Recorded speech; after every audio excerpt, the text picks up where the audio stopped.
April 3rd, 1968, Memphis, Tennessee. Rain pounded the roof of the Lorraine Motel like the slow tapping of a restless hand. The street lamps buzzed through sheets of water, and thunder rolled over the city like distant drums of war. Inside, room 306, Dr. Martin Luther King Jr. sat at a small desk, his tie loosened, his eyes heavy.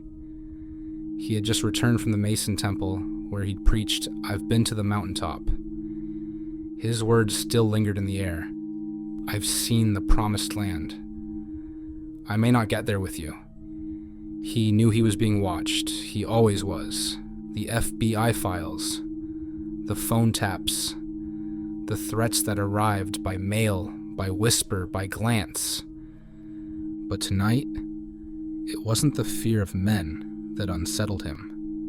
It was the silence between the thunder, a silence that felt alive. At exactly 11:11 p.m., 3 knocks broke the quiet. Not hurried, not panicked, intentional. King frowned, pushing away from the desk. Ralph Abernathy was already asleep in the next room. Nobody else was expected. He opened the door. A man stood there, tall, pale, wearing a black trench coat soaked through with rain.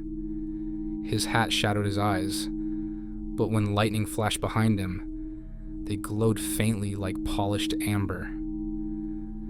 "Dr. King," the man said, voice smooth and low. "May I come in? The night is long, and time is short." King hesitated. "If you're from the press, I'll speak in the morning." "I'm not from the press," the stranger said, removing his hat. "My name is Alaric, and I have come to warn you." The man stepped inside, his movements graceful but strangely deliberate, as if measuring each motion against eternity. King studied him quietly. "Warn me. About what?" "The same thing your dreams already have," Alaric said.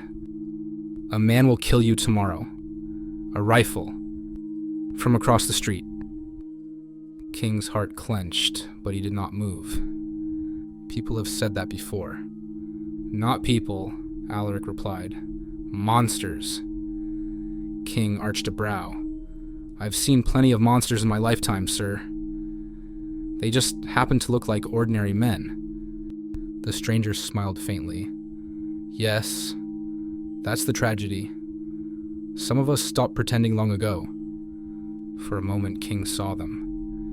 2 perfect white teeth behind the man's calm lips. "I am not here to harm you," Alaric said, lowering his coat. "I am one of them. Or I was. A creature who feeds on blood, on fear. For centuries, my kind have guided the hands of kings, generals, and presidents. We thrive when mankind hates itself." He paced slowly around the room. "War, division, racism. They are not simply human flaws. They are our feast. And you, Dr. King, have starved us." King's eyes hardened. "Then you've come to finish what hate began?" Alaric shook his head. "No, I've come to save what light remains." From his coat, Alaric drew a small vial of crimson liquid that glowed softly, pulsing like a heartbeat. "This," he said, "is the essence of my kind. The blood that defies death. Drink it, and no weapon made by man will harm you. You could lead forever. The dream would never die." King stared at it, at eternity swirling in a glass vial.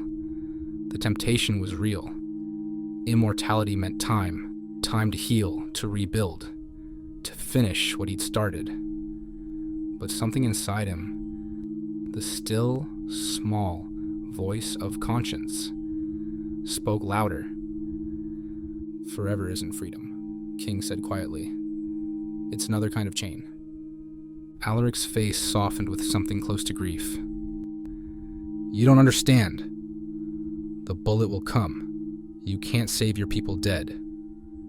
King replied, and I can't save their souls by living without mine.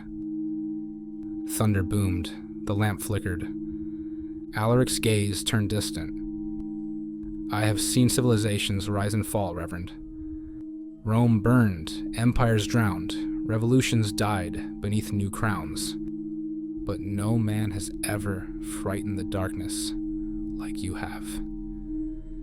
King looked out the window at the storm. If you've truly lived that long, he said, then you know every empire falls, even the ones built in blood. But love endures. The vampire's eyes glistened. If faith is light, then you are its final flame. Alaric stepped closer. I cannot stop the assassin. The one who pulls the trigger is human. But when it happens, I will be there, not to save you, but to ensure your blood is not corrupted by the old order. Corrupted? King asked. They will try to use your death, Alaric said, to twist your dream into division again. That is the hunger that feeds us. King placed a steady hand on Alaric's shoulder. Then let your kind know. This death will feed only hope. For the first time in centuries, the vampire bowed his head. Morning, April 4th, 1968. King stood on the balcony of the Lorraine Motel, laughing with friends below, the rain now just a soft drizzle. A shadow watched from the alley, Alaric hidden beneath an umbrella, his eyes fixed on the man who chose mortality over eternity. At 6:01 p.m., a crack split the air. The world stopped for one heartbeat. And in that single second of silence, before screams filled the street, the vampire whispered a prayer older than language. That night, Memphis wept. But in a hospital blood bank, a man no one remembered entered quietly, leaving a sealed container marked O positive. When the nurse asked his name, he said simply, Alaric. No record was filed, no trace remained.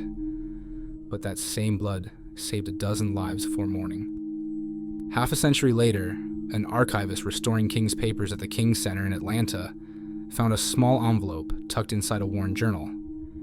Inside, a handwritten note in black ink, not King's handwriting.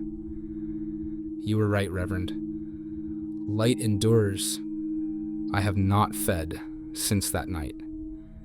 Beneath it, a fingerprint, red, ancient, and unmistakably human.